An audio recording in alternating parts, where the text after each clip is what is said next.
मृत्यु अटल सत्य है और जिस व्यक्ति का जन्म धरती पर हुआ है, नीति के अनुसार उसकी मृत्यु भी निश्चित है। लेकिन जिनकी मृत्यु प्राकृतिक रूप से होती है, उनकी आत्मा को सद्गति प्राप्त नहीं होती है। ऐसे लोग जिनकी अकाल मृत्यु होती है या फिर ऐसे लोग जो आत्महत्या करते हैं, उनकी आत्मा भटकती रहती है, क्योंकि शास्त्रों में जीवन के प्रति किए गए अपराध को भगवान का अपमान करना बताया गया है। इसलिए इस बात का ध्यान रखें कि जो लोग किसी भी समस्या के कारण यह सोचकर आत्महत्या करते हैं या जीवन को खतरे में डालते हैं कि उन्हें जीवन में चल रही समस्याओं की हलचल से छुटकारा मिल जाएगा, तो उनकी यह सोच बिल्कुल गलत है। बीच लोक में रहती है ऐसी आत्माएं। गरुड़ पुराण में बताया गया है कि जो लोग आत्महत्या करने या किसी भी तरह से जीवन को खतरे में डालने का अपराध करते हैं, मृत्यु के बाद ऐसी आत्मा को शांति नहीं मिलती है। इतनी ही नहीं, ऐसे लोगों की आत्मा एक बुरी दशा में पहुंचती है। उसे ना ही नरक मिलता है और ना ही स्वर्ग। ऐसे लोगों की आत्मा बीच लोक में रह जाती है। गरुड़ पुराण के अनुसार बीच लोक का अर्थ यह होता है कि अकाल मृत्यु या आत्महत्या करने वालों की आत्मा को तब तक दूसरे शरीर में जन्म नहीं मिलता जब तक वह प्रभु द्वारा निर्धारित अपने समय चक्र को पूरा नहीं कर ले। प्रेत बनकर भटकती है ऐसी आत्मा।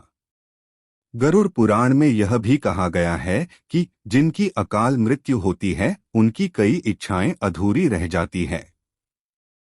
वहीं आत्महत्या करने वालों की भी कोई इच्छा अधूरी रह जाती है, जिस कारण वह अपने जीवन को खत्म करने का निर्णय लेते हैं।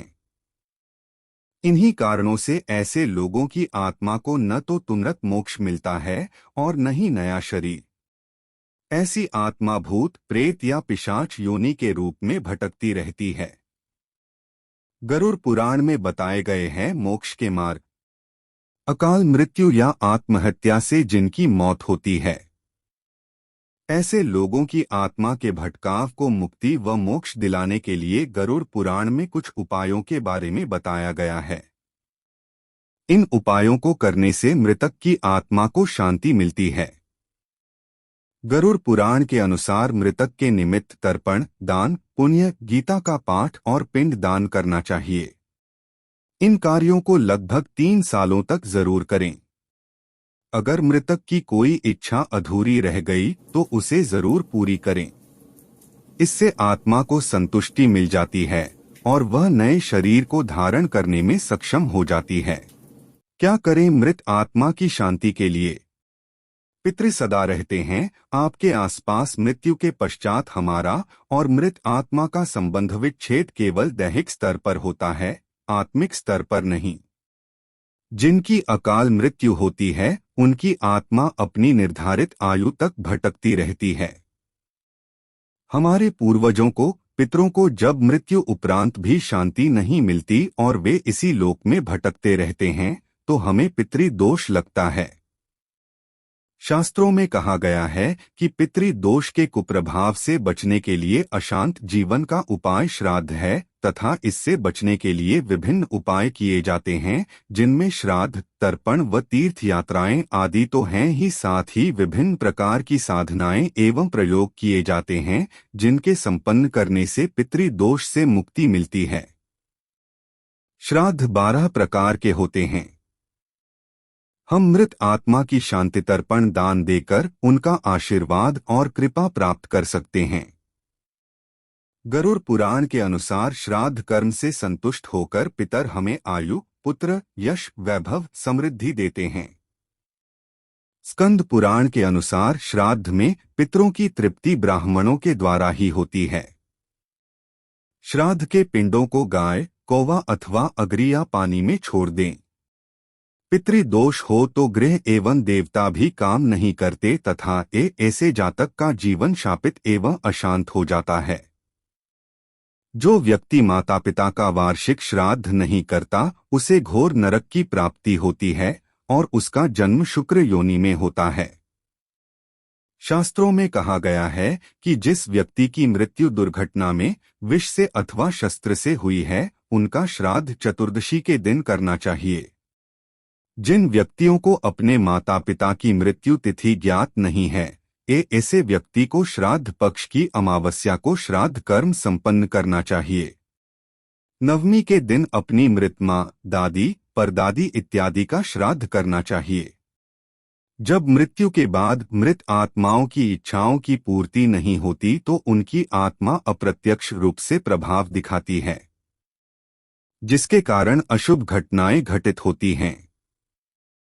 इसे पितृदोष कहा जाता है। इस दोष के कारण दुर्भाग्य में भी वृद्धि होती है। पितृदोष एक ऐसा दोष है जो अधिकतर कुंडली में होता है। इस प्रकार का दोष होने पर व्यक्ति को कई प्रकार की परेशानियों का सामना करना पड़ता है। लोग पितृदोषों से मुक्ति हेतु हरिद्वार और नासिक आदि स्थानों पर जाते हैं। जानिए पितृदोष से संबंधित कुछ बातें। किसी व्यक्ति की मृत्यु के पश्चात जब परिजन उसकी अंतिम इच्छाओं की पूर्ति नहीं करते तो उसकी मृत आत्मा पृथ्वी पर भटकती रहती है। जब मृत व्यक्ति के अधूरे कार्य पूरे नहीं किए जाते तो उसकी आत्मा परिवार पर अप्रत्यक्ष रूप से कार्यों को पूरा करने के लिए दबाव डालती है, जिसके कारण परिवार में कई बार अशुभ घटनाएं घटित होती हैं। यही पितृदोष होता है। पितृदोष से मुक्ति हेतु श्राद्ध पक्ष और हर महीने की अमावस्या पर पितरों की आत्मिक शांति के लिए पिंडदान और तर्पण करें। कर्मलोक की वजह से जो पूर्वज मृत्यु के बाद प्रेत योनि में चले जाते हैं, उनके श्राप से पुत्र संतान की प्राप्ति नहीं होती है। प्रेत योनि में पितर को कई कष्टों का सामना करना पड़ता है। यदि उनका श्राद्ध न किया जाए तो वे हमें नुकसान पहुंचाते हैं। पितरों का श्राद्ध करने से समस्याएं स्वयं समाप्त हो जाती हैं। शास्त्रों के अनुसार जिनके पुत्र नहीं होते उन्हें मरणोपरांत मुक्ति नहीं मिलती।